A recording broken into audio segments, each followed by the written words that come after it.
Good day, South Africa. Welcome to Spotlight Mkhwanazi with Sean, where we bring you the latest on the rot destroying the nation from within. Today we rip the mask off one of the biggest scandals ever to rot the saps from the inside. Suspended Deputy National Commissioner Shadrach Sibiya, the man who swore to fight crime but spent years banking it. We'll walk you through the dirty money, the dodgy backies, the fake theft cases, and the carjacker who doubled as his personal bodyguard. Everything you are about to hear is on record at the Madlanga Commission, courtesy of crime intelligence boss General Vusimuzi Khumalo. Let's start at the beginning, because Sibiya didn't wake up crooked. He built the crookedness brick by brick until it was a wall that may end up falling on him in the worst way. Back in 2022, he was parachuted into the second highest job in the SAPS, Deputy National Commissioner for Crime Detection. Billboards screamed, "Sibiya will clean the streets." What they didn't say was that he was already on a first-name basis with the Big Five cartel, the same syndicate Khumalo says runs drugs, guns, and hits from Hammanskraal to Durban.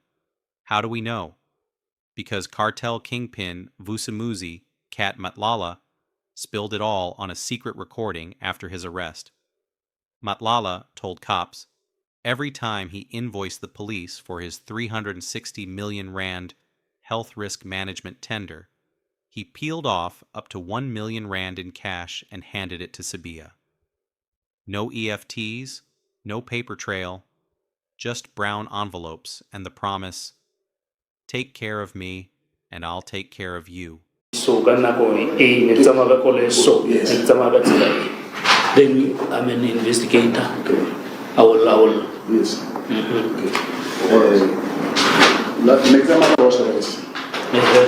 Yeah. Next time I was arrested. Neighbor at. Oh, Mana I want Bushman Nanya. I invite. I can't get party that you don't be suspicious when everything. Yes. So neighbor party then. Next time I was arrested. Yeah. Then that is the party. If they are not 300,000. And then the other. Yeah. The first person who spoke, who says something about investigator, who is that?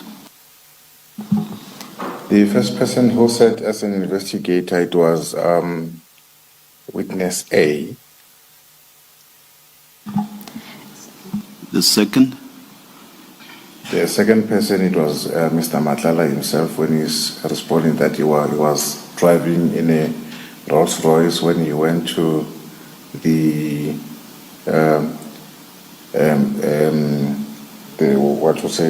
marriage celebrity or for the child of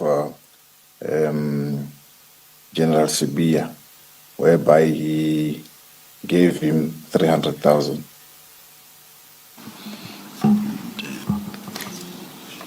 Thank you. Witness C.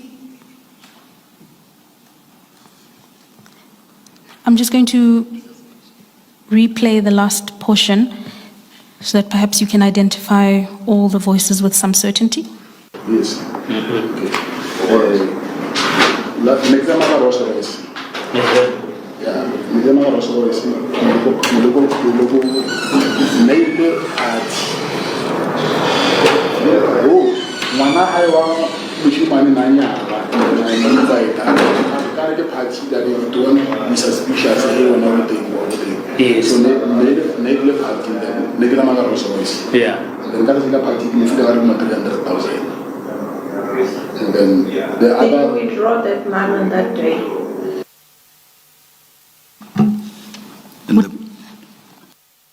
Please go ahead, Ms. Mkhwanazi. Thank you, Chairperson. Witness C, I was going to ask, having heard the clip for the second time, are you able to identify any other voice in addition to that of Mr. Matlala and Witness A, as you've identified?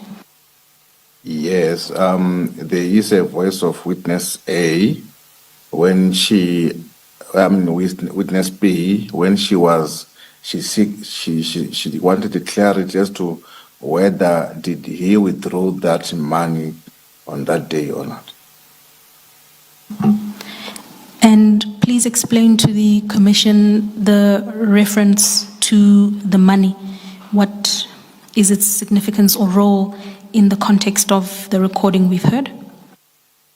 It is the part where it shows that Mr. Matlala also supported General Sibiya when his son was getting married. And the significance of the reference to a Rolls Royce?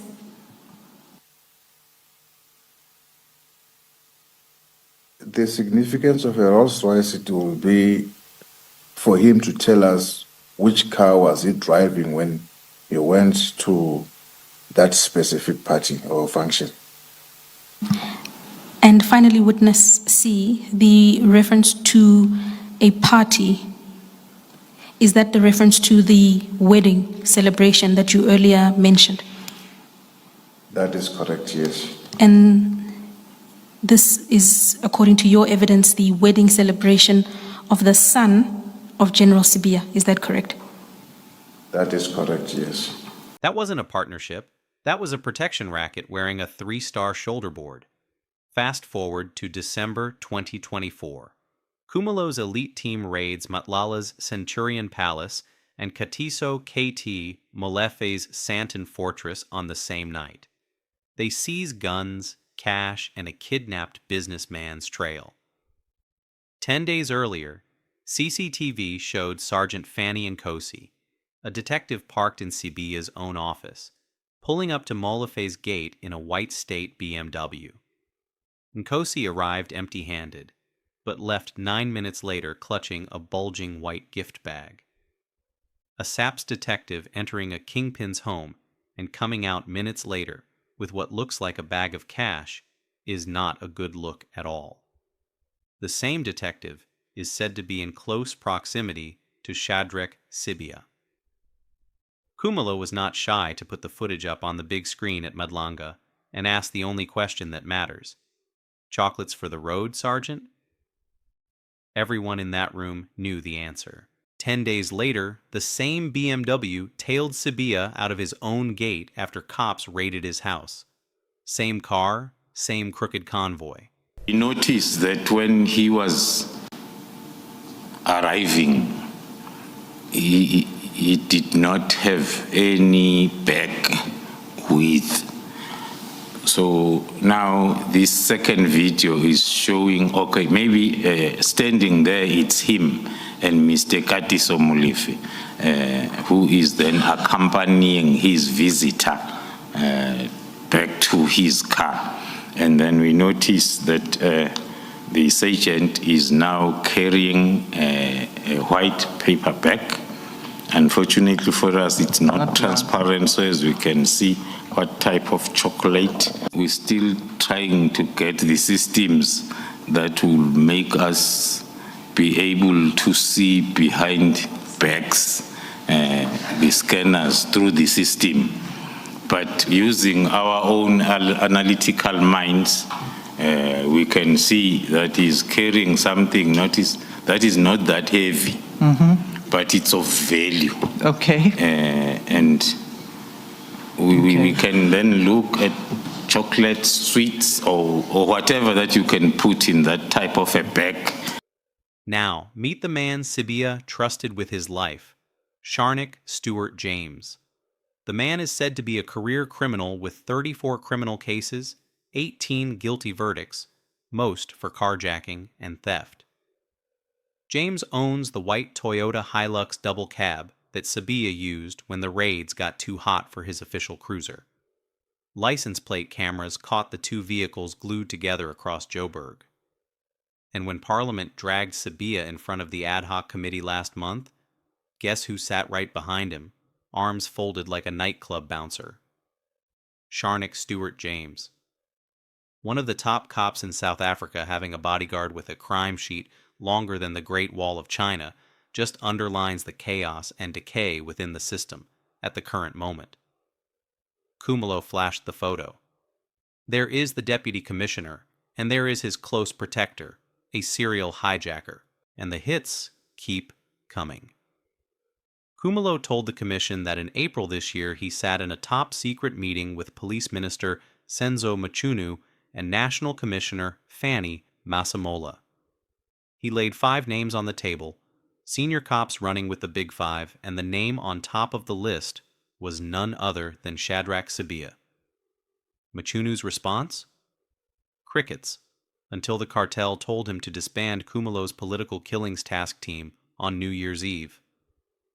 Sibiya even tried to strong-arm the panel that fills crime intelligence posts because Khumalo refused to rubber stamp his cronies.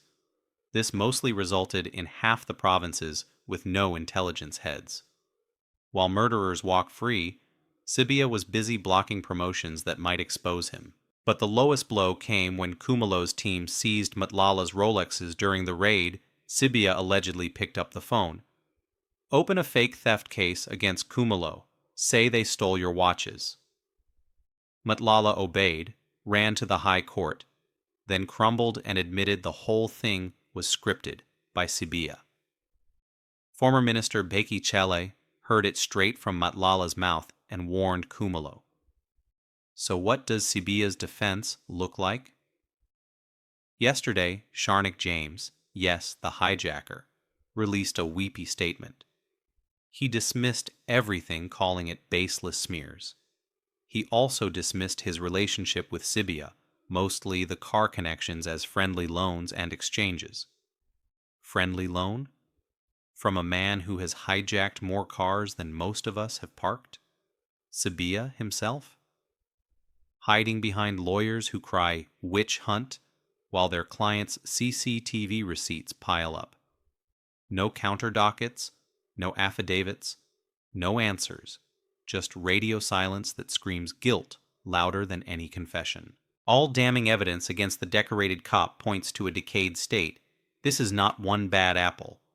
This is the whole orchard on the take. Violent crime up 12% this year. Families burying teenagers. Yet the second most powerful cop in the country was allegedly too busy counting cartel cash to care. Khumalo stood in front of retired Justice Mbuyiseli Madlanga and delivered the receipts, footage, texts, dockets, criminal records. He briefed the minister, briefed the national commissioner, briefed Parliament. And still they tried to bury him on cooked-up HR charges. Today those charges look thinner than Matlala's gift bag. The Madlanga Commission resumes next week. Many demand they call Sibiya to the stand under oath. Most on socials demand they strip his pension, his protection, his lies. Every day this corruption and decay persists. Another docket disappears, another killer gets a tip-off, another South African pays with their life.